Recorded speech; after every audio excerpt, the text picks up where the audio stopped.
So with Visitors Day upon us, I wanted to kind of go over some just general conversation tips. And it's all stuff that you can find in any sales seminar or book or letter or sorry.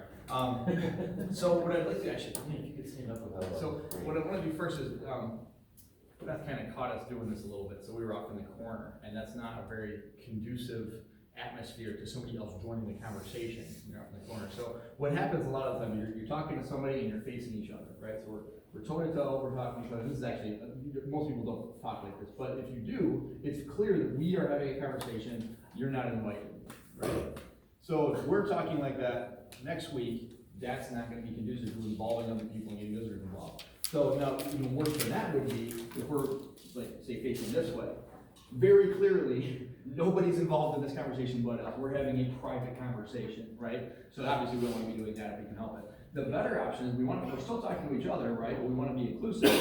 Just turn a toe outside, the outside toe. So now we can still be talking to each other, right? And we can. Yep, that might not work. If we're talking to each other, we can be making eye contact and so forth. And just by turning one toe outside, I'll open my hips.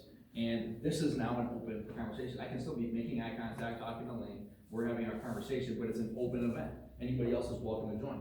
So let's say another person comes in, Mitch, stands up, and he comes and joins. So now, now welcome Mitch. So if he comes and completes the triangle, right? So now we've all got open toes, everything, that's awesome. But maybe that's not open, so if you close in a little bit. So that's great, we're all still going to talk to each other, but nobody else is involved in this conversation. So it's the responsibility of the person who joins to do the same thing that we've done.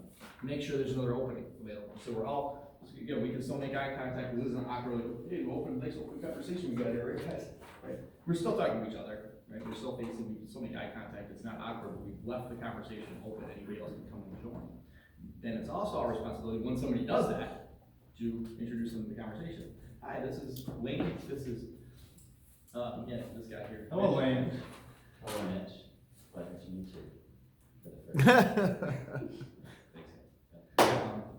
So that's one thing for all of us to keep in mind. It's our responsibility. It's not the visitor's responsibility to do the open conversation thing. It's our responsibility to do that. So if I am standing here and then talking to somebody and the visitor comes and they close the loop, my job is to open it up again.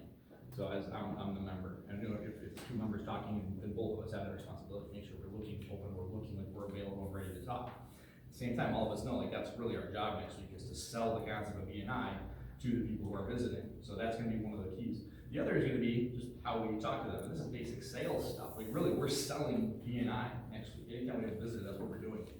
And one of the best ways to do that is to have them do more talking. Most of selling is listening, not talking. If we're talking to them about the value of B&I, that sounds like great stuff. Like, I've generated all this business, and it's a great thing. This is a great group, and you should join it.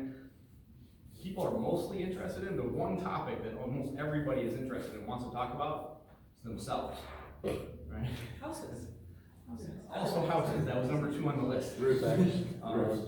So we get them talking. I mean, first of all, obviously you ask people the obvious questions like what's your name, what do you do, but then you move into open-ended questions. You want them doing most of the talking, and the easiest way to do that is with open-ended questions, questions that you can't answer with one word. You can ask somebody, where are you from? Traverse City. Cool conversation, bro. That's great. So you do things instead, like how long have you been here? Well, that's also great. You do 5 years. Awesome. What brought you to Traverse City? Now you got something that they have to do. You can't really answer that in one question. So if they do, then you know they don't necessarily want to talk. Right? At that point, if you start asking what are clearly open-ended questions and they only give you one word answer, they don't necessarily want to pursue that conversation, and that can be your clue to maybe steer the conversation in that direction.